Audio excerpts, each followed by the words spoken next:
Part 1. He wasn't supposed to look at me like that. Not if he was straight. But that's the thing about Ryan. He always did things he wasn't supposed to do. And for some reason, those things always happened when no one else was looking. Like tonight, we were sitting on the rooftop of our dorm building. It was 12:47 a.m.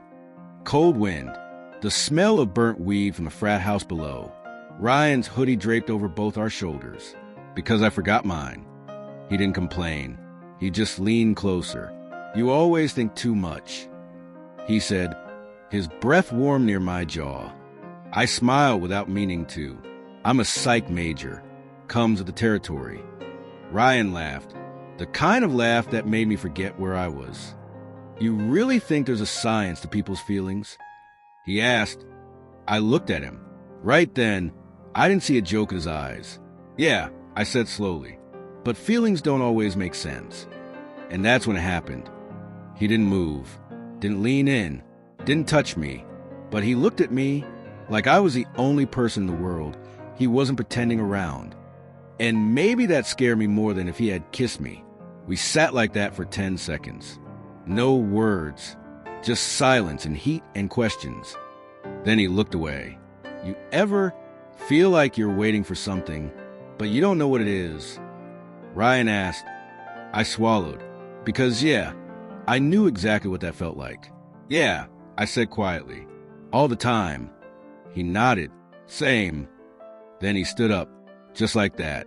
"You coming or what?" he asked. His voice was back to normal.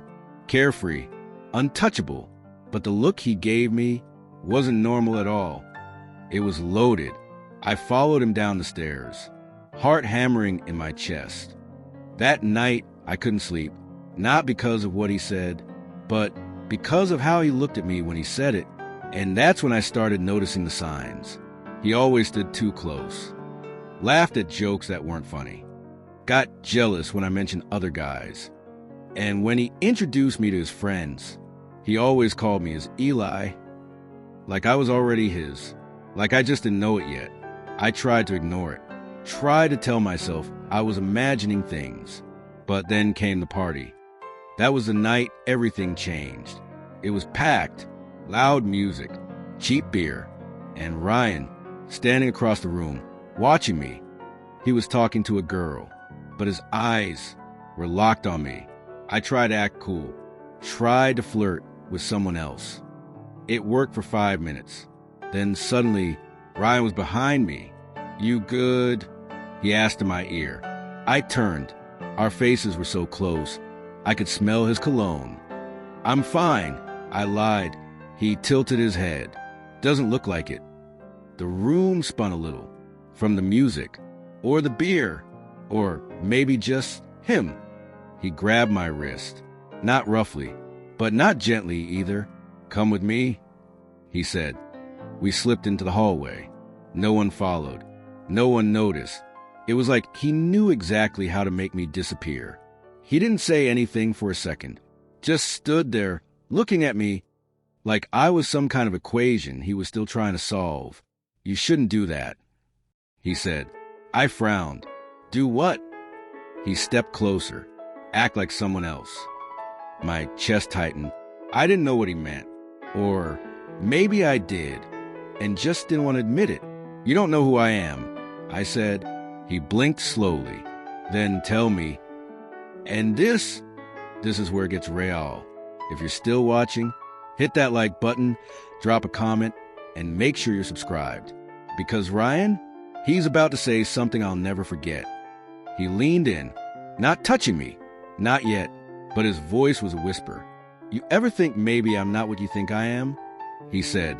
My breath caught, and suddenly, all those signs I tried to ignore started making perfect, terrifying sense. He held his breath, waiting for my answer. I stared at him, heart pounding in my throat. The hallway lights flickered. Every shadow seemed to stretch toward us. Finally, I whispered, "I don't know what you mean." He smiled almost tenderly, not like the old Ryan who teased and joked, but like someone revealing a secret. "Good," he said softly, "as long as you don't pretend." I frowned. What am I pretending? He stepped closer, closing the distance we both created. Pretending that I'm just your roommate, he said.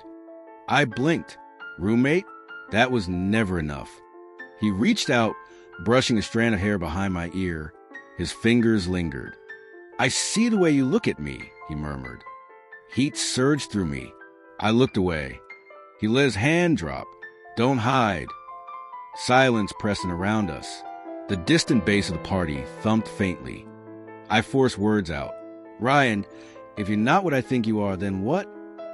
His eyes darkened. I'm exactly who I've always been. My pulse rattled in my ears. I swallowed. Words stuck halfway out my mouth. Before I could finish, he leaned in, so close I felt his breath. Tell me, he whispered. I finally met his gaze. Tell me what you mean. He pulled back, a slow, measured movement. 3 weeks ago, he began, you caught me staring at you in the library. My heart stuttered. I remembered that night. Books shelved in neat rows. Sunlight through the window. Pause. 1 second. I'd been buried in notes. He'd been across the table. Eyes locked on me. I shook my head. That was nothing. He stepped closer again. The way I looked, I wasn't just studying. I swallowed. Why didn't you say anything? He paused. Because I was scared. My chest tightened. Scared of what?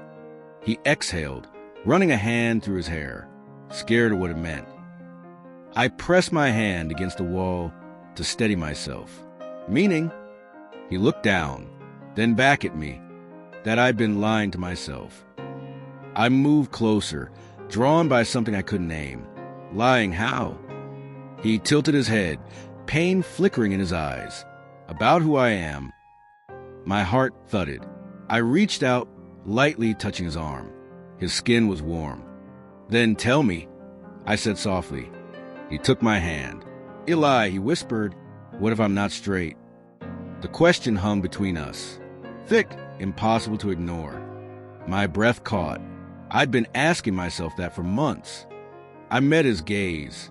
Slowly, I nodded. I felt the same. Relief and fear washed over him. He closed his eyes, exhaling. Then we're not alone. His words were quiet, but they felt like a confession. I squeezed his hand. We have to figure this out. He nodded, eyes searching mine. Together? Together? We stayed in the hallway for several minutes, hands entwined, facing the unknown. Finally, he spoke. The next question is... I held my breath, waiting. Can we trust anyone else? My heart sank, because trusting anyone meant risking everything. I closed my eyes. We'll have to. He nodded, determination settling over him. Okay. We turned and headed back into the party, each step heavier than the last. Music hit us in the face. Laughter and shouting. Lights flashing. He leaned in, promised me one thing. I looked up at him. Anything. Promise me you won't run away. I met his eyes. Steady, unwavering. I promise. He smiled, a real smile, beautiful and vulnerable. Then he turned away, lost in the crowd. I watched him go, heart racing, mind spinning, because nothing was certain anymore, except that things would never be the same. And that was both terrifying and exhilarating.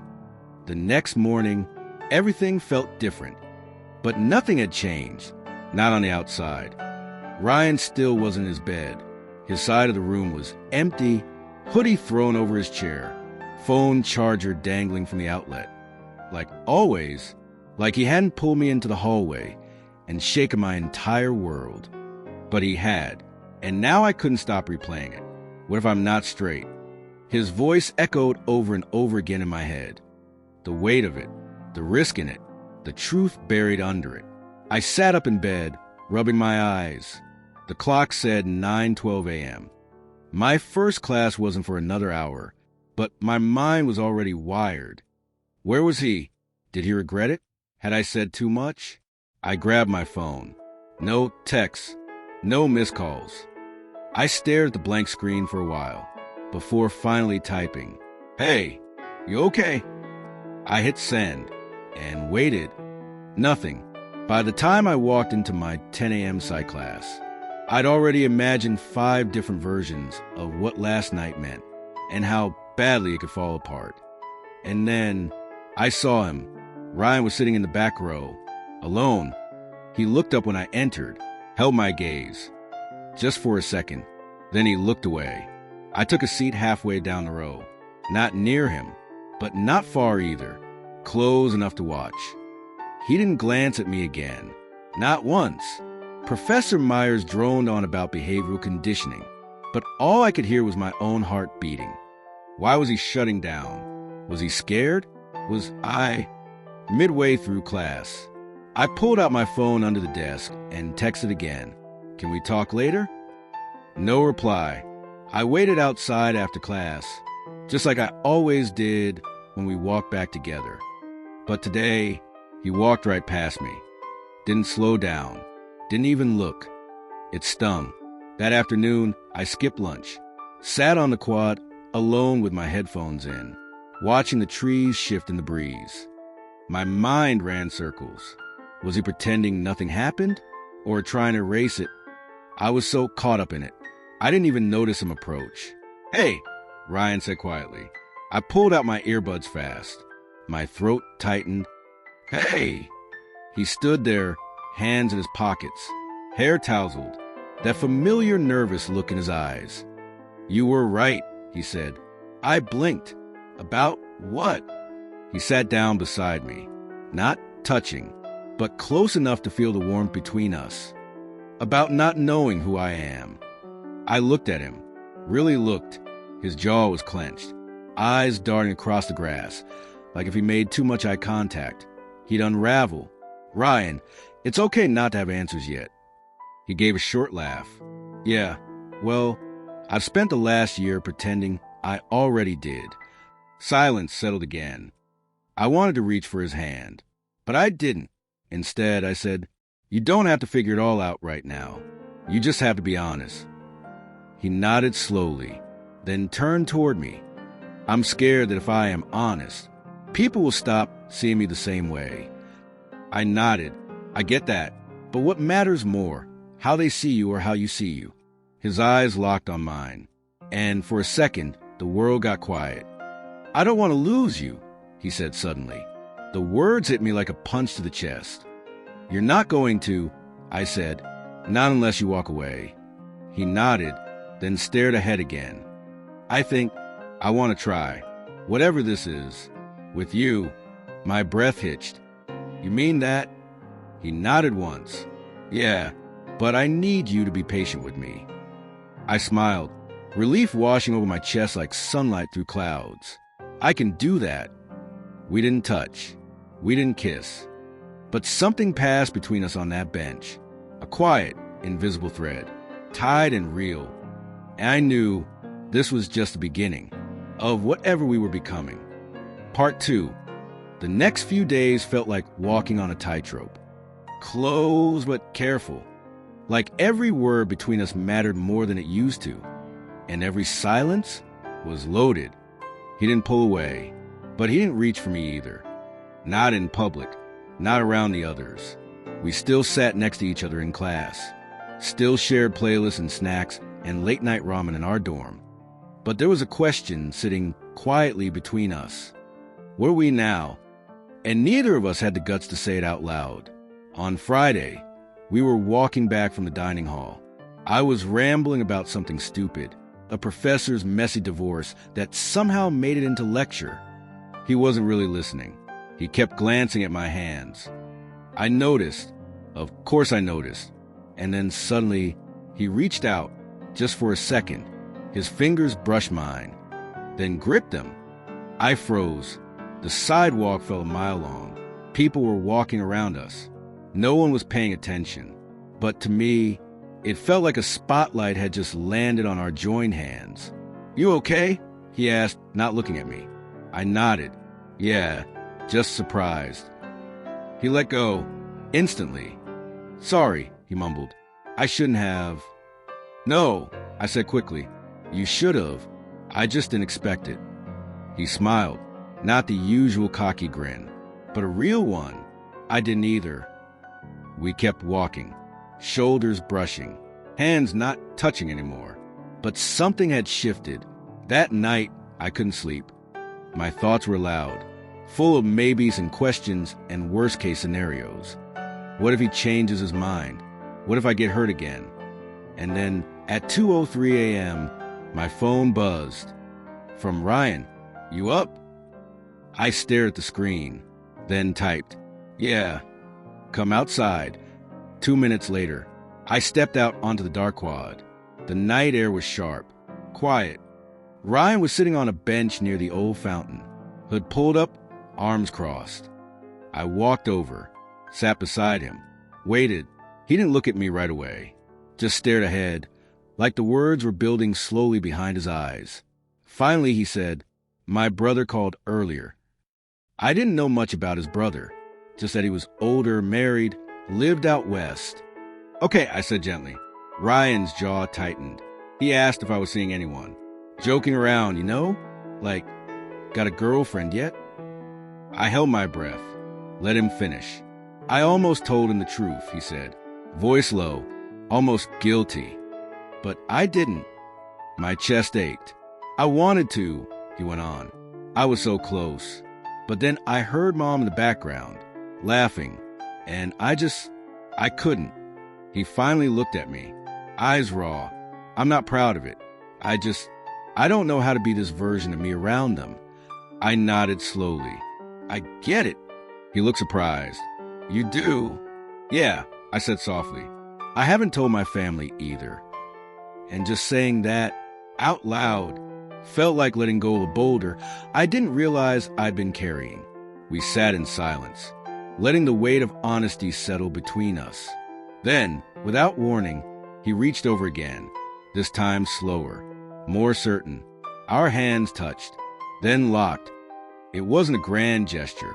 No kiss, no music, no spotlight, just two boys in the dark, trying to be brave.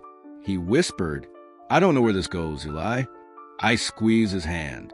You don't have to. Just stay in it with me. He nodded, and for the first time, he didn't let go. The next day, everything felt softer. Not perfect, not clear, but softer. Like we were finally letting each other breathe in the same space. Ryan didn't say anything when we woke up. He just handed me a cup of coffee and sat on his bed, legs crossed, hair messy, eyes warm, like we were both learning how to exist without a mask. And that was new and terrifying. But I didn't run, and neither did he. That night, we had a group movie plan with some friends. Usual Friday thing. Popcorn, sarcastic comments, and arguing over which Marvel movie was the worst. We played it cool, sat a little apart, didn't look at each other too long. But when the room got dark and the noise faded, his hand brushed mine under the blanket. My fingers curled around his without thinking. He didn't move away, didn't flinch, and for the rest of the movie, that's how we stayed. No one noticed, but I couldn't focus on anything else. Because in that small hidden space, Ryan was mine, and I was his. After everyone left, we stayed back to clean up. Cans, wrappers, pillows on the floor. He looked over his shoulder, grinning. Think we deserve an award for pretending we're just friends? I smiled, but it didn't quite reach my eyes. You okay? He asked. I hesitated, then nodded. Yeah, just wondering how long we have to keep pretending. He tossed a blanket onto the couch and turned to face me. His smile faded. You want to tell people? He asked it gently, like he was ready for the answer to be yes or no. I don't know. I said, maybe not everyone, but maybe someone.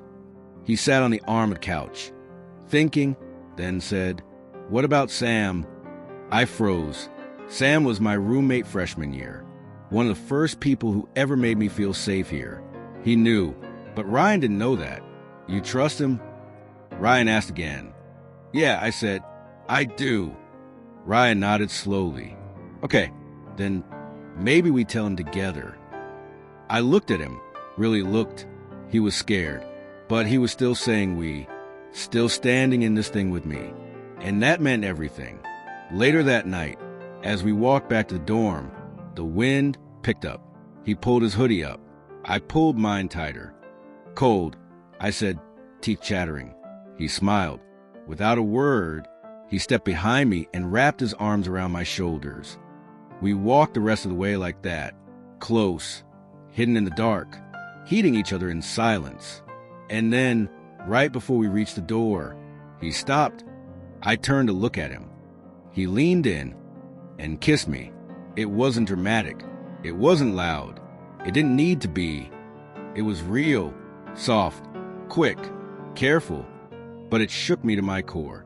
When he pulled back, his eyes searched mine like he was bracing for something. Fear, regret, anything, but I only smiled. Finally, I whispered.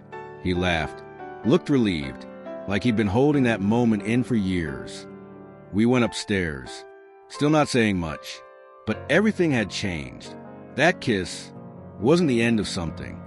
It was the start. Ryan didn't text me the next morning, which would have been fine if we hadn't spent 3 hours talking the night before about nothing and everything. I kept checking my phone between classes, but nothing. No double text. No, hey, sorry, fell asleep. Just silence. And that silence started to sound like rejection, loud and clear. By the time school let out, I decided I wasn't going to care. I wouldn't be that guy. Clingy, waiting, reading into things that weren't there. But then Ryan showed up at my locker. He was holding something, a chocolate bar, and a folded piece of paper. Ryan looked nervous, but still wearing that half smile I'd gotten used to. You forgot this yesterday, he said, handing me the bar. It wasn't mine. I knew that. He knew that, but I took it.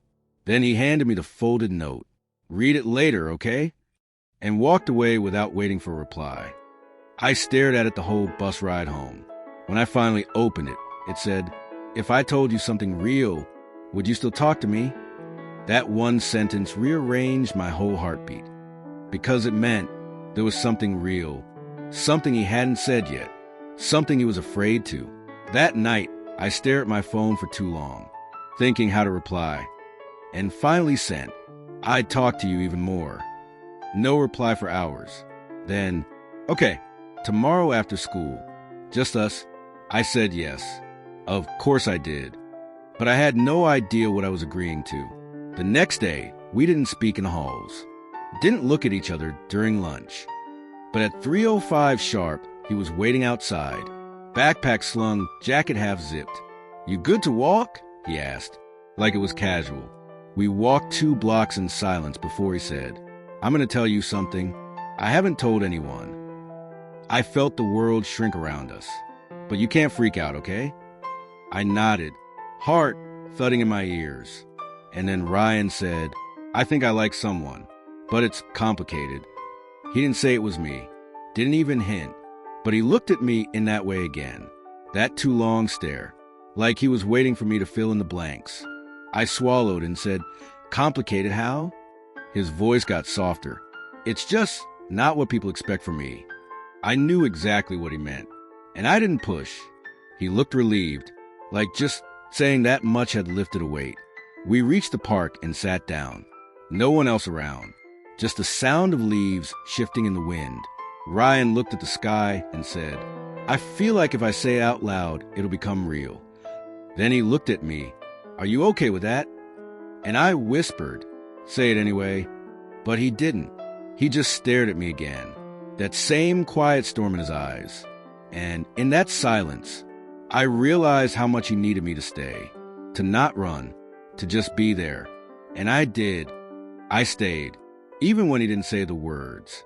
Because sometimes what you don't say screams louder than anything. Part 3. Ryan hadn't spoken to me all day, not even in class, not in the hallway, not even a glance in the lunchroom. It felt like the night at his house had never happened. I tried to brush it off, but the silence screamed louder than any fight we could have had. He was avoiding me, and I didn't know why. After school, I waited for him in the parking lot. I knew where he parked. I knew he'd see me. But when his eyes met mine, he looked past me, walked right by. That hurt more than I expected. Later that night, I caved and texted him. Did I do something wrong? No response. I stared at the screen for hours, overthinking every little moment from that night. The way he'd looked at me, how close we were, his voice in the dark, his hand gripping mine in the sheets. Had it all been in my head? The next day in history, he finally sat next to me again, but he didn't say anything. Didn't even look up from his notebook. I leaned in and whispered, "Ryan, can we talk?" He stayed quiet for a long time. Then, without looking up, he muttered, "Nothing to talk about." I felt my chest tighten, like he was burying everything we'd shared, like I was being erased. After class, I followed him, cornered him by the lockers. "Why are you acting like this?" We were fine the other night. He finally looked at me, but his face, it wasn't cold. It was conflicted, like he was fighting something inside himself. "You shouldn't have come over," he said. "It messed things up." "For who?" I asked. "You or me?" He didn't answer. He just walked away. I didn't cry. Not in the hallway. Not when I got home. But that night, I stayed awake staring at the ceiling, wondering if the way he touched me, held me, looked at me, was just a mistake to him, or if he was scared of how real it felt. The next morning, something was shoved into my locker, a folded piece of notebook paper. No name, no handwriting I recognized, just 7 words. I think about that night too. My hands started shaking. I looked around the hallway, but no one was looking at me. No one seemed nervous. No one even glanced my way. But I knew it was from him. I walked into first period, and for the first time in days, Ryan was already sitting in his seat. When I passed him, he looked up just for a second, and I swear there was something in his eyes, something raw, unspoken, like he wanted to say everything but couldn't. I sat down, heart pounding, and I knew this wasn't over. I carried that note with me all day, folded, unfolded, over and over, like I could wear the ink off by touching it too much. 7 words, but they tore open everything I tried to bury. Between classes, I caught Ryan looking at me, just brief glances, but they were there, like he was checking if I'd read the note, or if I was going to say something. I didn't, not yet, because I didn't know what he wanted from me. Not really. That evening, I couldn't take it anymore. I walked to his house. Didn't even text him first. Didn't let myself think it through. I just showed up, like I used to. Except this time, my heart was pounding in my throat. I rang the doorbell. His mom answered, smiled. "Hey, sweetheart." He's upstairs. Like nothing was weird, like I wasn't falling apart. I nodded and walked up the steps. My feet felt heavier with each one. His door was half open. He was on his bed, lying back, headphones in, eyes closed. I knocked lightly. He startled, sat up, pulled the headphones off. "Hey," I said softly. He didn't say anything at first, just watched me. Then finally, "You got it." I nodded, held up the note. "Yeah, I did." There was a long silence, the kind that doesn't feel empty, just charged, like static waiting to spark. I walked in and closed the door behind me, sat at the edge of his bed. "Why won't you talk to me?" I asked. "Why'd you pull away?" His hands were in his lap, fidgeting. He wouldn't look at me. "Because I don't know what's happening," he said. "I've never felt this before." "Felt what?" I asked. He finally met my eyes. "You." That word hit me in the chest. He looked afraid, not of me, but of himself, of what it meant to say that out loud. "That night messed with my head," he whispered. I keep replaying it, and I can't tell if it was a mistake or the most real thing I've ever felt. I swallowed hard. It wasn't a mistake for me. Silence again, but this one felt different. He was breathing heavier, like everything he'd been holding back was bubbling up, He stood suddenly, started pacing. I've always been straight, okay? Girls. That's all I've ever known. But you, I don't know what it is. It's like you crack something open in me, and it scares the hell out of me. I stood up too, took a small step toward him. I'm scared too, I admitted, but I'm still here. He stopped pacing, looked at me. His eyes were glistening. Why didn't you say anything after that night? He asked. Because I didn't want to lose you, I said. I thought if I pushed too hard, you'd disappear. We stood there, 2 feet apart, 1,000 emotions between us. Then slowly, he reached for my hand. His fingers trembled as they touched mine, and when I didn't pull away, he gripped it tighter. I haven't stopped thinking about you, he whispered. I keep trying to stop, but I can't. I stepped closer. Now our bodies were just inches apart. Then don't stop. His eyes widened. Something shifted in them, and before I could even breathe, he kissed me. Soft, uncertain, but full of every word he couldn't say out loud. When we pulled back, he looked at me like he was seeing me for the first time. I don't know what this is, he said, but I want to figure it out. With you. I nodded, smiling through the chaos in my chest. Then let's figure out together. Monday morning felt strange. Ryan didn't show up to class. His seat, right next to mine, sat empty, and it stayed that way all day. At first, I thought maybe he was just sick, or late, or maybe overslept. But my gut knew better.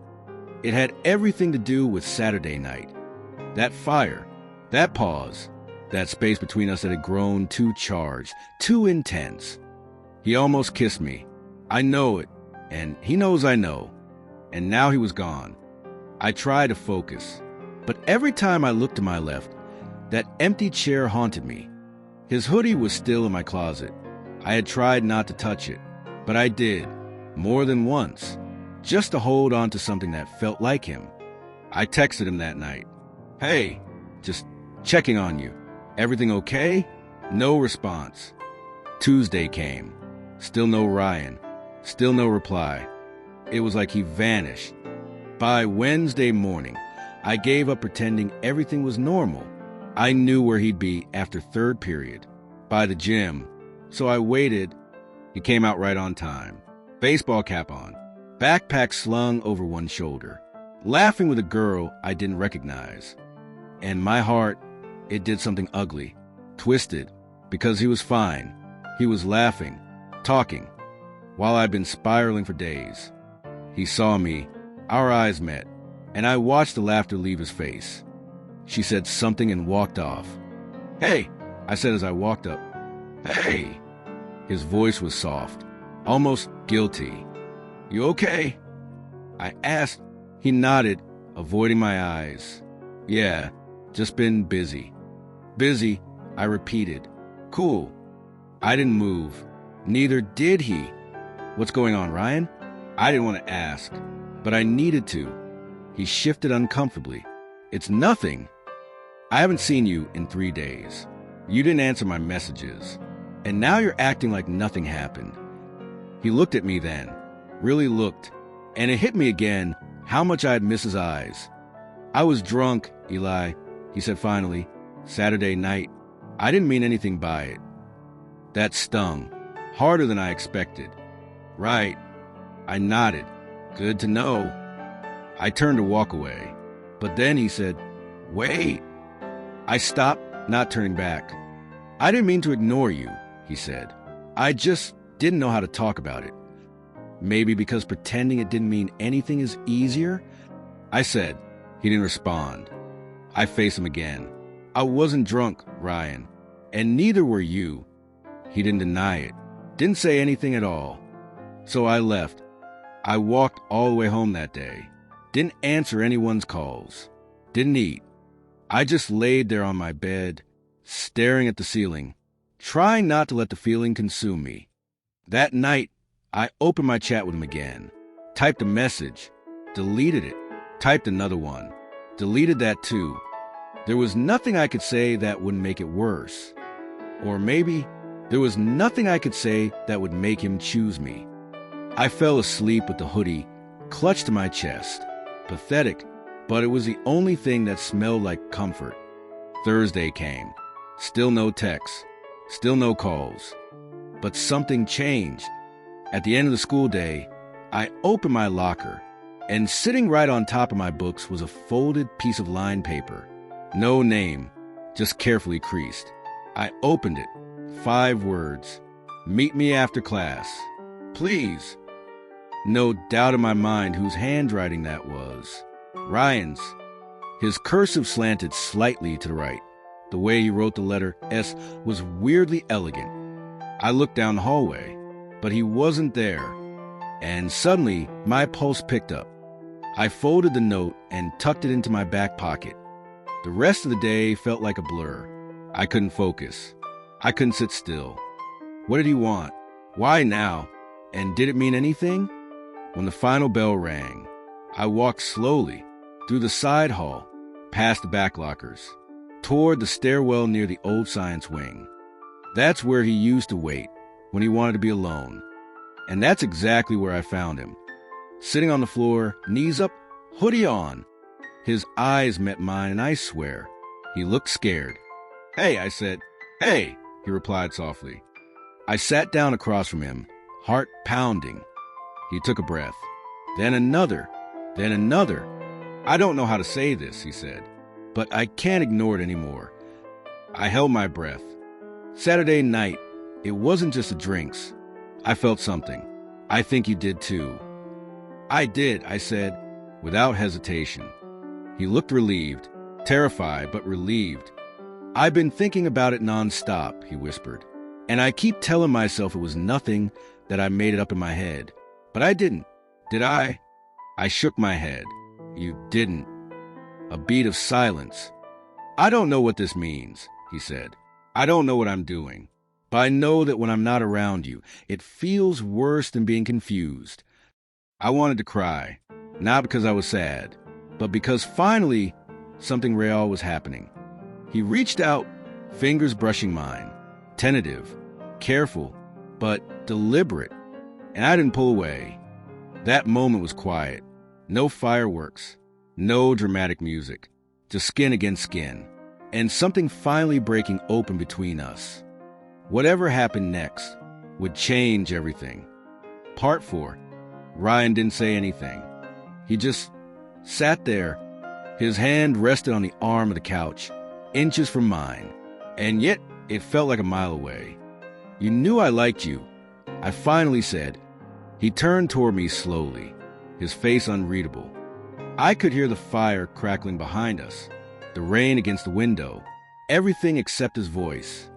"I didn't want to believe it," he said quietly.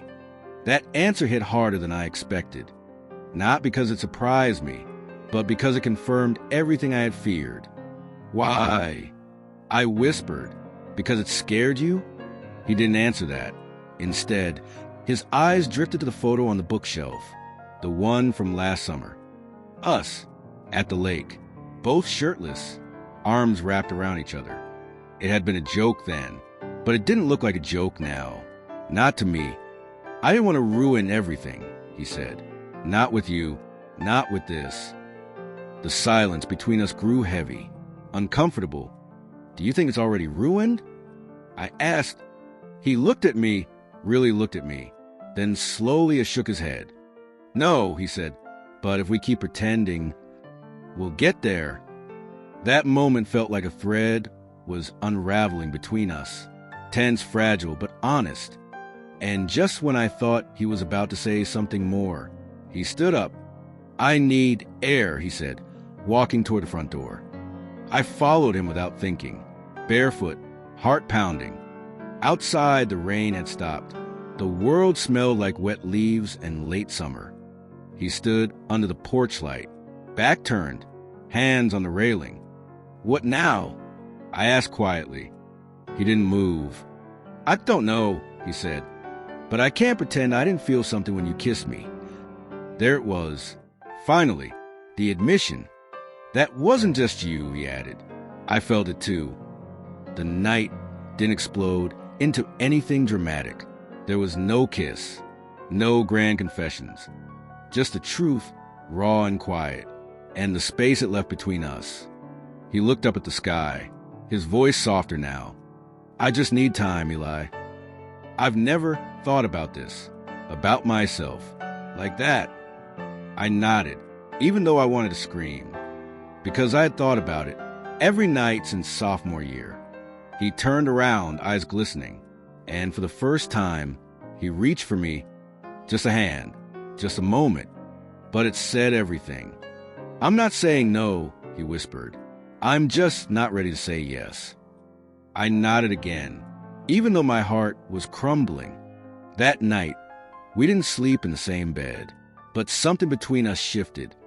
An invisible line had been crossed, and neither of us could pretend otherwise. I stayed up staring at the ceiling, thinking about his hand brushing mine, his eyes, his voice. What if not now turned into never? What if I waited and he never crossed that line again? Or worse, what if someone else got to him first? Ryan didn't come to school the next day, or the next. I kept refreshing my texts like it would change something. There was nothing, not a single word since that moment at the creek. He kissed me, and then he disappeared. I wasn't even mad. I was just confused, worried, and starting to realize something terrifying. This wasn't just about the kiss anymore. Something was wrong. At lunch, I sat across from Liam and Ash, who were deep in some random debate, but I couldn't hear them. All I saw were the gaps. The one next to me, Ryan usually filled, and the one in my chest. Eli, dude. Liam waved a hand. You space again. Sorry, I mumbled. I'm just thinking. Ash leaned in. Still nothing from Ryan? I shook my head. Ash exchanged a look with Liam. Have you checked on him? Like gone to his house? I blinked. I don't know where he lives. Liam raised an eyebrow. You've been close all year and never got his address?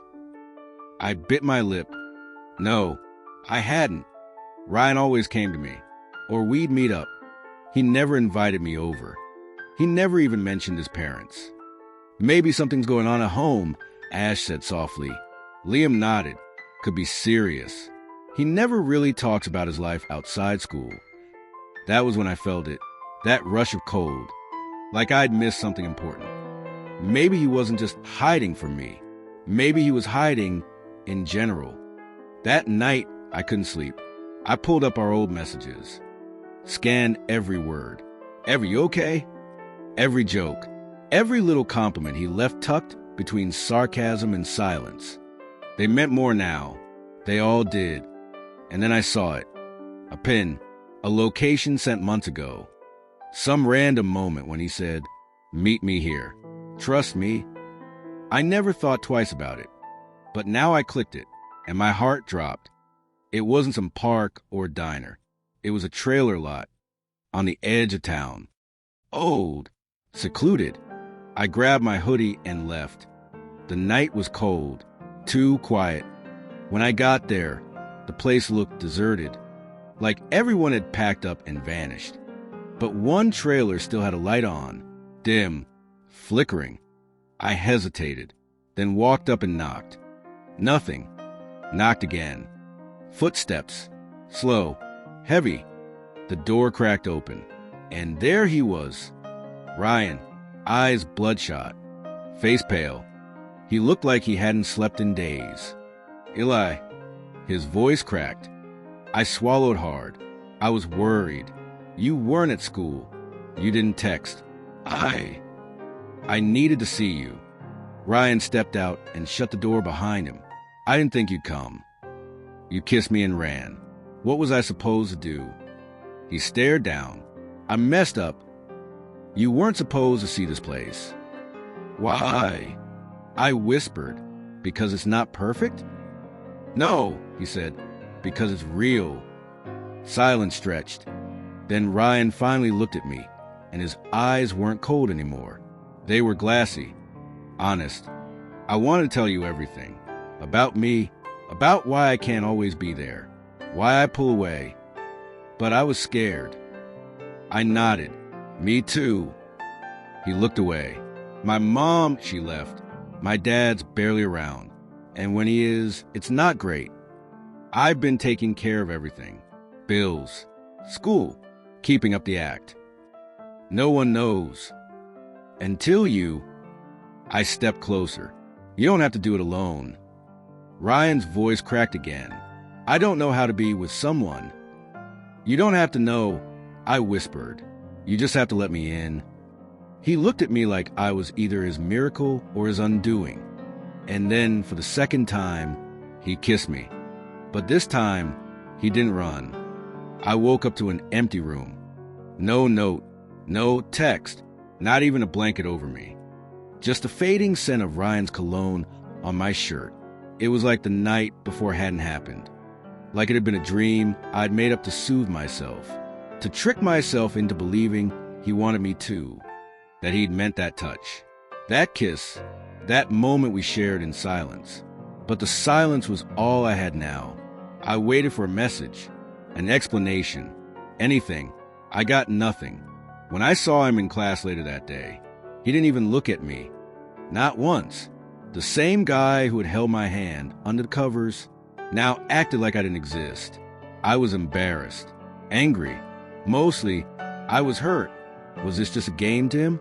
I tried to act normal around our friends. Tried not to let the ache in my chest show on my face. But Liam noticed. Dude, you good? He asked when we sat outside after class. I nodded too fast. Ryan being weird with you too? He added, squinting at me. That caught me off guard. What do you mean? Liam leaned back, frowning. I don't know. Just he's been off. Quiet. Snappy even. That was new. Ryan was usually the smooth one, the calm one, the one who never showed when something was wrong. What happened? Liam asked again. I opened my mouth, closed it, then forced a laugh. Just tired, man. Liam didn't press, but I knew he didn't buy it. Back at the dorm later that evening, I debated knocking on Ryan's door, just asking him what we were now, if anything had changed, if he felt even a fraction of what I felt. But when I passed his door, I heard laughter, a girl's voice, his voice, low, flirty, and something in me cracked. Was that it? Was that who he really wanted? Was I just a warm body in the dark when he needed comfort? I went back to my room, locked the door, and let the ache settle in. But later that night, a knock. I didn't answer. I knew it was him. Another knock. Then, his voice. Eli, please. I stood frozen. Opened the door. Please. I wanted to. So badly. But I couldn't go through this again. The whiplash. The confusion. Then I heard him say softly, I messed up. My hand hovered over the doorknob. I didn't mean to hurt you, he said. I panicked. I didn't know what it meant, what I felt, but I can't stop thinking about it. About you. I opened the door. He looked tired, broken in a way I hadn't seen before. I'm not good at this, he admitted. Whatever this is between us, it scares the hell out of me. I stepped back and let him in. Silence stretched between us. But it wasn't cold this time. It was heavy with something unspoken. Then he said it. I like you, Eli. Not whispered in the dark, not with hesitation, but aloud, in the open, for the first time. I didn't say anything, because the lump in my throat wouldn't let me. I didn't plan on it, he went on. I tried not to feel it, tried to bury it. He looked up, eyes glassy. But every time I'm near you, I forget how to breathe. My voice cracked. Then why'd you act like I didn't exist today? He looked down, because I was afraid that if I acknowledged in the light, it would be real. And I don't know how to be real like that. We sat in silence for what felt like hours. No touching, no leaning in, just sitting. I don't need you to have all the answers, I said finally, but I need you to stop hiding. His hand found mine. I'm trying. And maybe that was enough. For now. But the truth? Something still didn't sit right. Because if he meant it, if he truly wanted this, then why did I find a half-written message on his phone the next day? To someone named Tyler? And why did it say? It happened. I think he suspects nothing. Part 5. He didn't speak to me for 3 whole days. Not even a text. Not even a glance when we crossed paths during class. It was like I'd been erased. Ryan wasn't just ignoring me. He was avoiding me, deliberately, and it hurt more than I ever thought it would. The day after he stormed out my place, I barely slept. I kept hearing that last line. You don't get it, Eli. You don't see what you're doing to me. What the hell did that mean? And why did it sound like something more than just anger? On the 3rd morning, I caught myself scrolling through old pictures of us. Pool days, late-night movie marathons. Him sleeping on my couch with a blanket halfway off and his mouth slightly open. I shouldn't have been staring, but I was, because I missed him. I needed answers. So that afternoon, I walked straight to his apartment after class, even though my heart was thudding in my chest like it wanted to turn back. I knocked. Once. Twice. The door opened. His roommate Jason blinked at me. Hey, he's not home. Or, he doesn't want to be. That told me everything. Ryan was in there, and he didn't want to talk. But later that night, he came to me. It was close to midnight. I was brushing my teeth in the tiny mirror in my dorm bathroom when I heard it. A knock. Soft. Hesitant. I opened the door, and there he was, wearing that gray hoodie I secretly loved. Eyes tired. Voice low. Can we talk? I nodded and stepped aside. We sat across from each other, not on the bed this time, but on opposite ends of the small couch. It felt like a silent war zone. I waited for him to speak first. He rubbed his hands together nervously. I freaked out. That night, I nodded, careful not to push. He went on, staring at the floor. I wasn't mad at you. I was mad at me. I keep pretending I'm okay around you, but I'm not. My heart slammed into my ribs. He looked up, and I don't know how to be okay, because I can't figure out what this is. This, I echoed softly. He nodded. You make me feel things I don't know what to do with, Eli. You're my best friend. And I think I've been trying to shove whatever this is into a box labeled just friends, but the lid won't close anymore. I swallowed. This was it. The wall between us cracking. One breath, and it could fall. You're not alone in this, I said carefully. I've been pretending too. That silence that followed, it wasn't awkward. It was charged, heavy with the weight of what we both weren't saying out loud, but now finally were.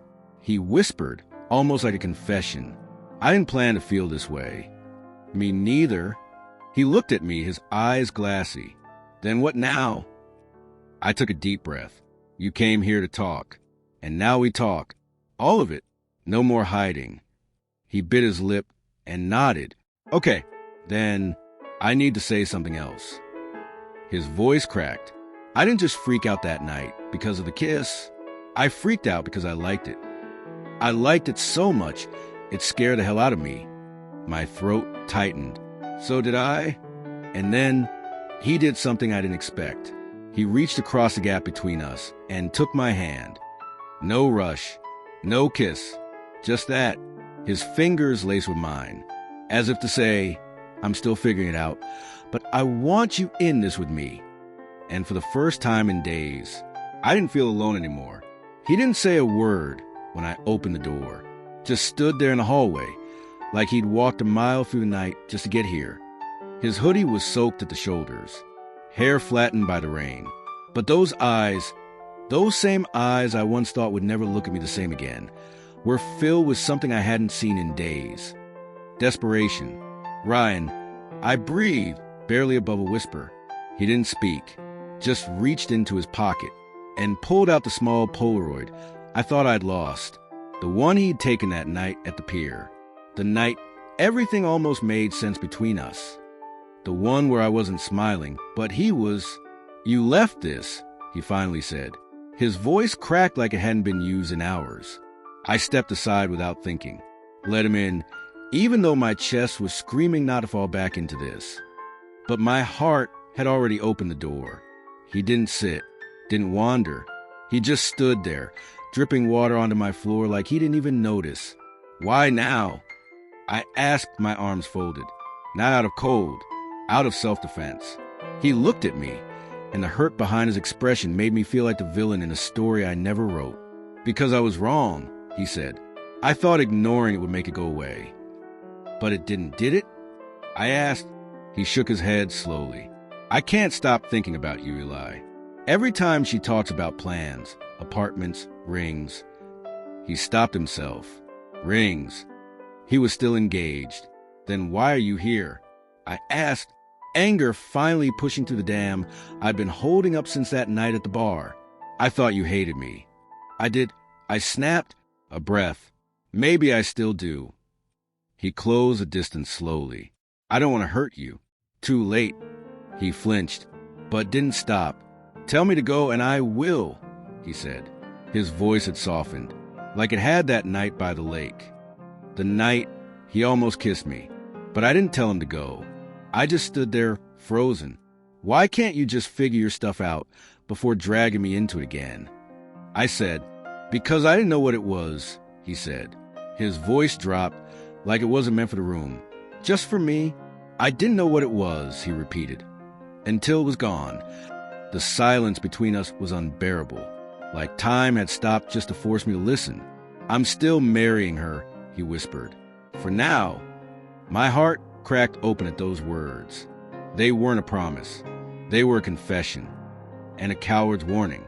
I turned away from him, because I couldn't let him see the tears. Not again. You don't get to show up like this, I said through clenched teeth. Not when you're still choosing her. I'm not choosing her, he said. I'm choosing what's easy, what's expected, what doesn't make people ask questions. And there it was, the truth. He wasn't scared of losing me. He was scared of being seen. I walked past him toward the kitchen just to get away, just to breathe, but he followed. Don't, I said without looking. He stopped. I wish I was braver, he said. I wish you were too. I turned. I spent nights thinking about that look he gave me on the couch. How your hand brushed mine, then pulled away. How I told myself I imagined it, because the alternative would break me. I know. His voice was hoarse. I told her I needed time. Those words hung in the air like smoke. Why? Because I saw the way you looked at me when I left, and I couldn't forget it. Silence again. Only the hum of the fridge between us. He stepped forward slowly, but this time, I didn't move. His hand brushed mine. Deliberate this time. Not by accident. Do you still feel it? He asked, barely above a whisper. I didn't answer right away, because the truth was too big for a simple yes. I never stopped. He exhaled like he'd been underwater. Then, softly, gently, he leaned forward until our foreheads touched. I don't know how this ends, he murmured. Neither do I. His hand curled around mine. I just know I want to start over. I pulled away, just enough to look at him. I won't be your secret, I said. He nodded. I'm tired of secrets. And then he kissed me. No hesitation. No fear. Just truth. But even as it happened, I knew this moment couldn't last. Not until he let go of everything else. The silence between us wasn't quiet. It was heavy, unspoken, cracked with tension. I could hear his breath just behind me, and I could feel his eyes on my neck, lingering, cautious, but wanting something. Eli, he said finally, his voice rough like he'd swallowed a truth and couldn't hold it anymore. I turned slowly to face him. His lips parted slightly, but he didn't say anything right away. His hands were still stuffed into the pockets of his hoodie, knuckles white like he was gripping onto something invisible. Then finally, there's something I haven't told you. My heart hit my ribs, so hard it felt like betrayal. This wasn't the first time Ryan had pulled back just when I thought we were about to cross into something real. But this, his tone, the weight in his stare, it was different. Okay, I said quietly. Tell me. He looked down at the floor, like the words were too loud inside him to say out loud. I kissed him, Ryan whispered. I blinked. What? He lifted his head, eyes glassy. before the party, before any of this with us. I kissed him. Jacob. The name dropped like ice water down my spine. Jacob, his best friend since freshman year. The same Jacob who disappeared from campus suddenly. The same one I saw that night in the photos. The one he never talked about. And suddenly, it all started connecting. I took a breath, but it was shallow. What happened after that? Ryan hesitated. He looked away again, jaw tight. He freaked out, told me it didn't mean anything, that we were drunk. But I wasn't drunk, Eli. He met my gaze then. Really met it. I knew what I was doing. I wanted it. And suddenly, all the contradictions that made Ryan made sense. Why he flinched when I got too close. Why he kept pulling me into his world, only to push me out again. He wasn't confused. He was scared. I reached for his wrist slowly, giving him time to pull away if he needed to. But he didn't. My fingers wrapped gently around his sleeve. So what now? He exhaled like he'd been holding that breath for weeks. I don't want to lie to myself anymore. But I don't know how to be this out loud. The way he said this, it wasn't shameful. It was honest, raw, terrified.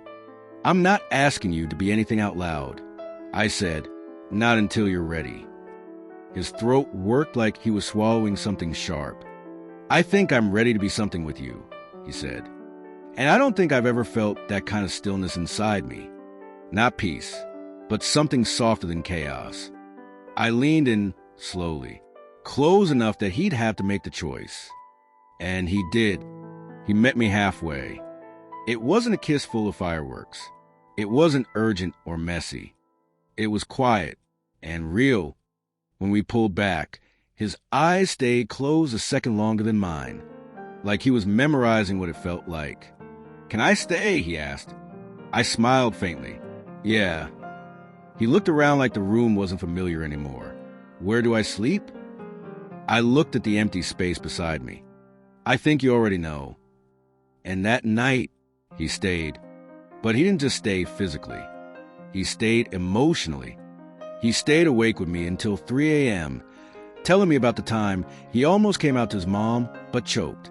About the first boy he liked in high school. About how he hated himself for years, not because of who he was, but because he thought no one would understand. And I just listened. Sometimes, listening is more intimate than touch. We didn't kiss again that night. We didn't need to. His hand stayed in mine under the covers. That was enough. The next morning, I woke up before him. He was curled slightly toward me, one arm still lazily draped over my waist. And he looked peaceful, not hiding, not haunted, just Ryan. And for the first time, I didn't question what we were. I just knew. But life doesn't let you stay in soft moments for long, because my phone buzzed, over and over, for missed calls from an unknown number, and then a message. I know what he did. We need to talk. Jacob. He wasn't gone, and he was ready to talk.